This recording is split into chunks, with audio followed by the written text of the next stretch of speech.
सभी को नमस्ते। आपका हिंदी प्रज्ञा चैनल पर स्वागत है। हम पढ़ रहे हैं अलंकार। कल हमने उपमा अलंकार देखा था, आज हम रूपक अलंकार देखेंगे। तो रूपक में क्या होता है, जहां पर उपमेय और उपमान दोनों को एक मान लिया जाता है या उपमेय पर उपमान का अभेद आरोप किया जाता है, वहां पर रूपक अलंकार होता है। उपमेय पर उपमान का अभेद आरोप किया जाता है, वहां रूपक अलंकार होता है। देखते हैं परिभाषा इसकी। जहां उपमेय पर उपमान का अभेद आरोप किया जाए उसे रूपक अलंकार कहते हैं, या जहां उपमेय व उपमान दोनों को एक मान लिया जाए वहां रूपक अलंकार होता है। ये इसकी परिभाषा। उदाहरण देखते हैं। देखो, चरण कमल बंदो हरिराई। कवि कह रहे हैं कि मैं आपके चरण रूपी कमलों की वंदना करता हूँ। हरिराई अर्थात हे भगवान, मैं आपके चरण रूपी कमलों की, यहाँ पर चरणों को कमल बता दिया। ये उपमेय क्या है? चरण है। उपमेय चरण है। और उपमान, उपमेय क्या है? उपमेय चरण है। उपमान क्या है? कमल है। ये उपमान है। उपमान है। मैं आपके चरण रूपी कमलों की वंदना करता हूं। तो यहाँ पर दोनों को एक कर दिया, चरण कमल, इसलिए यहाँ पर रूपक अलंकार। इसमें अभेद आरोप यानी कि चरण और कमल दोनों को एक मान लिया है, अलग अलग नहीं है। आगे देखो, माया दीपक नर पतंग भरमी भरमी इव पड़ंत। कहे कबीर गुरु ज्ञान थे एक आध उभरंत। माया दीपक, देखो माया तो दीपक के समान है। अब माया दीपक के समान है, उपमेय तो ये है, माया उपमेय है, दीपक क्या है? उपमान है इसका, उपमान। लेकिन यहाँ दोनों को एक मान लिया, माया दीपक नर पतंग। अब मनुष्य है वो पतंगे के समान है, तो यहाँ पर नर भी क्या है? उपमेय है, और पतंगा क्या है? उपमान है। लेकिन दोनों को एक मान लिया गया है। अगर इनके बीच में सम सरिस सदृश वाचक शब्दों का प्रयोग आ जाता तो ये ही शब्द उपमा अलंकार में आ जाते, लेकिन यहाँ पर दोनों को एक मान लिया गया है। माया दीपक नर पतंग, उपमेय उपमान को यहाँ पर एक मान लिया, फिर नर पतंग यहाँ भी उपमेय उपमान को एक मान लिया गया है। तो माया दीपक के समान है, मनुष्य पतंगे के समान है। भरमी भरमी इव पड़ंत। जिस प्रकार से पतंगा क्या है कि चारों ओर चक्कर लगाता रहता है, उसी प्रकार से मनुष्य भी माया के यानी कि धन के चारों ओर चक्कर लगाता रहता है। अब देखिए आगे, अवधेश के बालक चारि सदा तुलसी मन मंदिर में विहरे। कवि कह रहे हैं तुलसीदास जी कि अवधेश के चारों बालक यानी कि राजा दशरथ के चारों बालक मेरे मन मंदिर में, मन और मंदिर, मन को मंदिर मान लिया। अब मन मंदिर, मन क्या है? मन उपमेय है, यहाँ पर मन उपमेय है और मंदिर उपमान है, और इन दोनों को मान लिया एक, इसलिए यहाँ पर रूपक अलंकार है। आप सीधा सा समझे एक बार। जैसे जैसे कमल से नेत्र, कमल से नेत्र, यहाँ कौन सा हो गया? उपमा अलंकार आ गया। और कमल नेत्र, कमल नेत्र, तो ये क्या हो गया? रूपक अलंकार हो गया। इसमें क्या अंतर है? कमल से नेत्र, यहाँ पर जो वाचक शब्द है से, ये इसमें प्रयोग आ गया, दोनों को मतलब तुलना कर दी, उपमेय की उपमान से तुलना कर दी यहाँ पर, तो यह उपमा अलंकार है। लेकिन यहाँ पर कमल नेत्र दोनों को एक मान लिया गया है, यानी कि अभेद आरोप कर दिया गया है, अर्थात कोई भी बीच में भेद नहीं रह गया है, उपमेय और उपमान मिलकर के एक हो गए हैं। वहां रूपक अलंकार होता है जहां पर अभेद आरोप हो, दोनों को एक मान लिया जाए। देखो अपनी परिभाषा में भी यही है, उपमेय और उपमान का अभेद आरोप यानी कि भेद नहीं होना। अभेद आरोप क्या हुआ? भेद नहीं होना, या इन दोनों को एक मान लिया जाना। तो ये साथ साथ शब्द आएंगे, और कभी कभी इनके विग्रह करने पर रूपीवाचक शब्द का भी प्रयोग होता है, लेकिन हमेशा नहीं, कभी कभी होता है। जैसे माया दीपक नर पतंग, इसमें चरण कमल, यहाँ चरण रूपी कमलों की वंदना करता हूँ, यहाँ पर इसमें रूपीवाचक शब्द का प्रयोग हो गया। लेकिन माया दीपक नर पतंग में रूपीवाचक शब्द का प्रयोग नहीं होगा। तो कभी कभी तो होता है, लेकिन हमेशा नहीं होता है। इसको ध्यान से समझने की कोशिश करें। हमारी परिभाषा क्या है कि जहां उपमेय और उपमान में अभेद आरोप कर दिया जाता है, जहां उपमेय उपमान दोनों को एक मान लिया जाता है, वहां रूपक अलंकार होता है। जैसे कमल से नेत्र, यहाँ पर तो सिर्फ वाचक शब्द का ही प्रयोग हुआ है, से का, तो उपमा अलंकार हो गया, यानी कि तुलना कर दी। और यहाँ कमल नेत्र एक हो गया शब्द, दोनों को एक मान लिया, कमल को भी और नेत्र को भी, इसलिए इसमें रूपक अलंकार है। इसी तरह से माया दीपक नर पतंग, इनमें भी रूपक अलंकार है। अब देश के बालक चारी सदा तुलसी मन मंदिर में रहिए, यहाँ मन रूपी मंदिर में, यहाँ भी रूपी वाचक शब्द का प्रयोग होगा। मन रूपी मंदिर में भगवान मेरे मन रूपी मंदिर में विराजमान रहे हमेशा, ऐसा कहा है। तो ये रूपक अलंकार की हमने परिभाषा देखी कुछ उदाहरणों सहित। अब रूपक अलंकार के 3 भेद होते हैं, वो देखते हैं एक एक करके। रूपक अलंकार के 3 भेद होते हैं, साम रूपक, परंपरित रूपक और निरंग रूपक। अब साम रूपक क्या कहते हैं, जहां पर साम का स और अंग यानी कि अंगों सहित वर्णन। देखो साम का अर्थ कैसे हुआ, स और अंग, स और अंग यानी कि अंगों सहित वर्णन हो, अंगों सहित वर्णन। जहां पर उपमान का अंगों सहित वर्णन होगा वहां साम रूपक अलंकार होगा। देखो जहां उपमेय के अंगों पर उपमान के अन्य अंगों का भी आरोप किया जाए, सिर्फ एक का नहीं, उसके साथ साथ और जो जरूरी चीजें हैं उन सब का भी आरोप किया जाए, वहां पर साम रूपक अलंकार होता है। साधारण शब्दों में समझे तो उपमेय और उपमान सिर्फ एक बार नहीं आएंगे, वहां 2 या 3 बार आएंगे। इस तरह से साधारण रूप से आप समझ सकते हैं। देखो उदाहरण देखते हैं, अंबर पनघट में डूबो रही तारा घटुषा नागरी।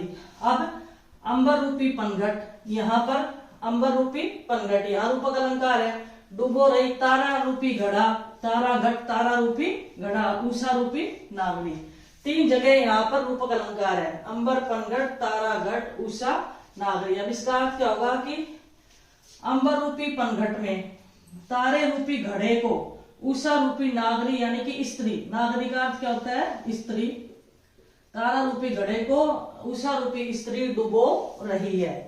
अंबर रूपी घड़े में अंबर रूपी पनघट में तारा रूपी घड़े को उषा रूपी स्त्री डुबो रही है। अब पनघट पर पानी भरने के लिए हमें जो जो चीजें जरूरी चाहिए वो इसमें सारी आ गई है। क्या चाहिए पानी भरने के लिए, स्त्री पानी भरकर लाती है तो यहाँ पर स्त्री आ गई है, और हमें पानी भरने के लिए घड़ा चाहिए होता है तो यहाँ पर घड़ा भी आ गया है और पनघट भी आ गया है। इन तीनों का वर्णन इसमें आ गया है, इसलिए एक बार नहीं है, यहाँ पर और भी इनका वर्णन किया गया है, 2 और अंगों का साथ में वर्णन किया गया है, इसलिए यहाँ पर साम रूपक अलंकार है। अंगों सहित वर्णन इसका किया गया है कि भाई पानी भरने के लिए हमें क्या चीजें जरूरी है, वो सारी चीजें इसमें दिखाई दे रही है। अब देखो दूसरा, गुरु धोबी शिष्य कापड़ा साबुन सिरजन हार। क्या है इसका, सूरती शिला पर धोइए निक से ज्योति अपार। अब कहेंगे गुरु धोबी, गुरु तो धोबी के समान है, और शिष्य है वो किसके समान है, कपड़े के समान है, और साबुन सिरजनहार है। साबुन क्या है कि परमात्मा है। जैसे तरह से गुरु धोबी का काम करता है वैसे शिष्य रूपी कपड़े को धोता रहता है, और साबुन सिरजनहार, और जब वो साबुन लगाता है तो जिस तरह से परमात्मा की भक्ति करते हैं तो मन का मैल समाप्त हो जाता है, उसी प्रकार से साबुन लगाने से क्या होता है कि कपड़े का मैल भी समाप्त हो जाता है। तो यहाँ शिष्य रूपी कपड़े का मैल समाप्त हो गया है। तो इसमें गुरु धोबी ये उपमेय उपमान, यहाँ पर रूपक अलंकार, और यहाँ पर शिष्य कापड़ा, यहाँ पर भी रूपक अलंकार है, और साबुन सिरजनहार में भी रूपक अलंकार है। तो कपड़े धोने के लिए जो चीजें जरूरी थी वो सारी सबका उपमान, सभी उपमानों का यहाँ पर प्रयोग कर दिया गया है, इसलिए यहाँ कौन सा है, साम रूपक अलंकार है। समझ में आया होगा आपको। फिर से ध्यान से देख लें कि अंगों सहित जहां पर वर्णन हो, उपमेय के अंगों पर उपमान के अन्य अंगों का भी, सिर्फ एक का नहीं। आप ये समझे सीधे शब्दों में कि एक उपमेय के साथ उपमान के अन्य उपमानों का भी वर्णन हो, एक से अधिक बार, 2 या 3 बार। अंबर पनघट, तारा घट और उषा नागरी, यहाँ 2 चीजें जरूरी चाहिए थी, वो तीनों चीजें यहाँ पर है। इसी तरह से ये धोबी कपड़ा और साबुन का वर्णन भी है, जो कपड़े धोते तो किन किन चीजों का की जरूरत होती है वो सारी इसमें दी गई है। तो यहाँ जहाँ पर अंगों सहित चित्रण हो वो साम रूपक अलंकार होता है। आगे दूसरा हम देखते हैं इसका परंपरित रूपक अलंकार का दूसरा भेद देखते हैं, साम रूपक अलंकार, परंपरित रूपक। साम रूपक हमने देख लिया। परंपरित रूपक जहाँ एक रूपक दूसरे पर आश्रित हो, अर्थात 2 रूपक साथ साथ आते हो जिसमें एक रूपक मुख्य और दूसरा गौण हो। एक रूपक दूसरे पर आश्रित हो, एक दूसरे पर आश्रित हो, और जिसमें 2 रूपक आएंगे यानी कि, और साम रूपक में तो देखो दो भी आ सकते हैं, 3 भी आ सकते हैं, और उससे एक चीज से संबंधित ही होते हो। लेकिन यहाँ पर 2 रूपक साथ साथ आएंगे जिसमें एक रूपक तो मुख्य होगा, यानी किसी बात को समझाने के लिए दूसरा रूपक का होगा। तो जिस बात को समझाने के लिए कहा है वो रूपक मुख्य है, और दूसरा गौण होता है, दूसरे का कम महत्व होता है। उदाहरण देखिए, बढ़त बढ़त संपत्ति सलील मन सरोज बढ़ जाई। यहाँ रूपक अलंकार का है संपत्ति सलील, संपत्ति को तो पानी के समान बताया है, और मन सरोज बढ़ जाई, मन को सरोज के समान बताया गया है। अब मन को सरोज का अर्थ क्या होता है? कमल होता है। सरोज का अर्थ क्या है? कमल, मल रूपी कमल, संपत्ति रूपी पानी। अब मन को सरोज बताया है, इसीलिए संपत्ति को पानी बताया है। कमल कहाँ पर उगता है? पानी में उगता है। तो यहाँ पर मन को तो सरोज बता दिया, मन को तो पानी बता दिया, और पानी कहाँ उगता है? कमल पे, यानी कि इनके दोनों का आपस में संबंध है। कमल है वो पानी में उगता है, तो मन रूपी सरोज, यानी कि ये मुख्य होगा और ये गुण हो गया। बढ़त बढ़त संपत्ति सलील मन सरोज बढ़ जाई, तो यानी कि जिस तरह से संपत्ति रूपी पानी बढ़ता जाता है, वैसे वैसे ही मन रूपी कमल भी खिलता जाता है, बढ़ता जाता है। अर्थात मनुष्य के मन में लोभ होता जाता है, जैसे जैसे उसकी संपत्ति बढ़ती है वैसे वैसे ही लोभ बढ़ता जाता है। लेकिन यहाँ अर्थ नहीं आ रहा है, यहाँ रूपक अलंकार आप में किस तरह से ये परंपरित रूपक क्यों है? क्योंकि एक दूसरे पर आश्रित है। यहाँ मन को पानी बताया, सरोज बताया, और सरोज कमल पानी, सरोज का अर्थ कमल, सरोज का अर्थ पानी तो नहीं होगा भाई, कमल होगा, कमल। सरोज का अर्थ क्या होगा? कमल। और सलील का अर्थ होता है पानी। ठीक है, जिस तरह से अब मन को तो कमल के समान बता दिया, कमल किसमें खिलता है? पानी में। तो यहाँ पर संपत्ति को पानी बताना पड़ा। मन को कमल बताया तो संपत्ति को पानी बताना पड़ा। अब कमल तो पानी में ही खिलता है ना, उसी प्रकार से मनुष्य के मन में भी जब संपत्ति का लालच आता है तो वह अधिक खुश होता जाता है।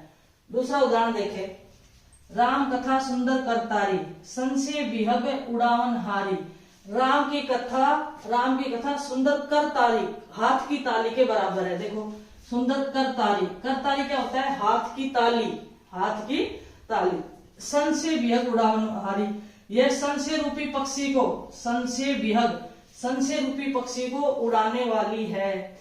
अब राम कथा को सुंदर करतारी क्यों बताया है? हाथ की ताली से क्या उड़ते हैं? पक्षी उड़ते हैं। हाथ की ताली से क्या होता है? पक्षी उड़ते हैं, इसलिए राम कथा को हाथ की ताली बताया है, और वह संशय रूपी पक्षी को उड़ाने वाली है। यानी कि राम की कथा जब सुनते हैं तो हमारे मन में जितनी भी शंकाएं होती है वो सारी समाप्त हो जाती है। तो यहाँ संशय रूपी पक्षी को उड़ाने वाली बताया है, इसलिए राम की कथा को सुंदर हाथ की ताली बताया है। अब तीसरा देखिए उदाहरण, जय जय गिरिवर राज किशोरी, जय महेश मुख चंद चकोरी। जय जय गिरिवर राज किशोरी, इसमें तो रूपक नहीं है। जय महेश मुख चंद चकोरी, महेश यानी कि शिव होता है, मुख चंद चंद्रमा रूपी मुख, और चकोरी, चकोरी बताया है। अब राज किशोरी को यानी कि पार्वती को, राज किशोरी का पार्वती, पार्वती को चकोरी के समान बताया है, इसलिए शिव जी के मुख को चंद्रमा के समान बताया है। अब चंद्रमा और चकोरी का भी संबंध आपस में है, चंद्रमा चकोरी का संबंध आपस में है, इसलिए यहाँ पर पार्वती को चकोरी बताया, इसलिए महेश को अर्थात शिव जी के मुख को चंद्रमा के समान बताया है। तरह मतलब ये आपस में एक दूसरे से संबंधित होते हैं, एक के ऊपर दूसरा निर्भर रहता है, वहां पर परंपरित रूपक अलंकार होता है। फिर देख ले एक बार, एक तो ये ध्यान रखेगी एक रूपक दूसरे पर आश्रित होता है, या दो रूपक साथ साथ आते हैं, एक मुख्य होता है दूसरा गौण होता है, यानी कोई एक बात समझाने के लिए दूसरा उसका उदाहरण दिया जाता है, ये मान कर चले आप। जैसे कि यहाँ पर मन सरोज, मन को कमल बता दिया, इसलिए यहाँ पर संपत्ति को पानी बताया है। अब कमल है वो पानी में फलता फूलता है, और मनुष्य का मन भी ऐसा ही है जो कि ज्यादा धन पा करके खुश होता है। दूसरा, राम कथा सुंदर करतारी, राम की कथा को सुंदर हाथ की ताली के समान बताया है, इसीलिए संशय विहग उड़ावन हारी, इसलिए संशय रूपी पक्षी को वो उड़ा देती है। जिस प्रकार से हाथ की ताली बजाते हैं तो पक्षी उड़ते हैं, उसी प्रकार से जब राम की कथा सुनते हैं तो हमारे मन की जो शंकाएं हैं वो सारी शंकाएं समाप्त हो जाती है। तो यहाँ पर राम की कथा को सुंदर करतारी बताया, इसलिए इसी संशय को पक्षी के समान बताया है। जय जय जय गिरिवर राज किशोरी, जय महेश मुख चंद चकोरी, यहाँ राज किशोरी अर्थात पार्वती को चकोरी बताया, इसलिए शिव जी के मुख को चंद्रमा के समान बताया गया है। तो ये परंपरित रूपक अलंकार है। अगर आपको समझ में नहीं आए तो आप एक दो बार और देखेंगे तो ये अच्छे से समझ में आ जाएगा। तीसरा इसका भेद देखते हैं, रूपक अलंकार का निरंग रूपक। निरंग रूपक का अर्थ क्या हुआ? प्लस अंग, निर प्लस अंग अर्थात बिना अंगों के, जहां पर उपमेय पर उपमान का अंग रहित आरोप किया जाए, बिना अंगों के, सिर्फ यानी कि एक बार। आप ये समझे सीधे शब्दों में कि एक बार जहां पर रूपक अलंकार आए वहां पर निरंग रूपक अलंकार होता है। और अगर पूछे कि शुद्ध रूपक अलंकार कौन सा है, तो शुद्ध भी यही माना जाएगा, क्योंकि इसके अंगों का चित्रण नहीं है ना। शुद्ध रूपक अलंकार, क्वेश्चन में ये तो आ सकता है कि इन तीनों भेद में से शुद्ध रूपक अलंकार कौन सा है, तो निरंग रूपक। यहाँ सिर्फ एक बार ही उपमेय उपमान आएंगे, 2 या 3 बार नहीं आएंगे। जैसे कि सांग रूपक में 2 या 2 से अधिक बार आएंगे, परंपरित रूपक में भी दूसरे अंगों का भी चित्रण था, लेकिन यहाँ पर एक बार जहाँ उपमेय उपमान आएंगे वो कौन सा होगा, निरंग रूपक अलंकार होगा। केवल उपमेय पर उपमान का आरोप, उसके अंगों का नहीं, है ना, निरंग अंगों रहित, केवल उपमेय पर उपमान का आरोप होगा, उसके साथ के अंगों का नहीं होगा। जैसे कि सांग रूपक में आया था, साथ में उसके अंगों का भी था। अब देखो, अवधेश के बालक चारि सदा तुलसी मन मंदिर में विहरे। कवि कह रहे हैं कि तुलसीदास जी कह रहे हैं कि राजा दशरथ के चारों बालक हमेशा मेरे मन रूपी मंदिर में विहरे अर्थात निवास करे। तो यहाँ पर मन मंदिर, यहाँ पर मन रूप में और उपमान, यानी कि एक बार यहाँ पर रूपक आया मन मंदिर में ही, और उसके अंगों का चित्रण यहाँ पर नहीं है। चरण कमल मृदु मंजु तिहारे, चरण कमल, यहाँ पर चरण कमल उपमेय और उपमान। चरण क्या है, उपमेय, और कमल क्या है, उपमान है। सिर्फ एक बार उपमेय उपमान आया है। मृदुगाज कोमल मंजुगाज सुंदर तिहारे, यानी कि तुम्हारे हे भगवान आपके चरण रूपी कमल बहुत ही कोमल और सुंदर है, ये इसका अर्थ आएगा। तो इस तरह से जहां पर सिर्फ एक बार, सीधे शब्दों में तो समझे तो केवल एक बार, यानी कि उपमेय पर उपमान का आरोप हो, उसके अंगों का आरोप नहीं हो, वहां पर निरंग रूपक अलंकार। शुद्ध अलंकार कौन सा है रूपक में, तो इसका निरंग रूपक अलंकार, निरंग रूपक है वो शुद्ध है, क्योंकि एक बार ही चित्रण आया है, उसके अंगों वगैरह का चित्रण नहीं आया है। फिर देखिए एक बार, उपमेय पर उपमान का अंग रहित आरोप हो या केवल उपमेय पर उपमान का आरोप हो, उसके अंगों का आरोप नहीं हो, वहां निरंग रूपक होता है। ये उदाहरण मैंने पहले भी आपको लिखवाए थे, लेकिन इनमें ही शुद्ध रूपक अलंकार है, शुद्ध निरंग रूपक है। तो यह आपका रूपक अलंकार आज पूरा होता है। कल फिर उत्प्रेक्ष अलंकार हो रहा है इसमें, और शायद मानवीकरण भी है कंपलसरी हिंदी में, वो और देखेंगे कल। धन्यवाद।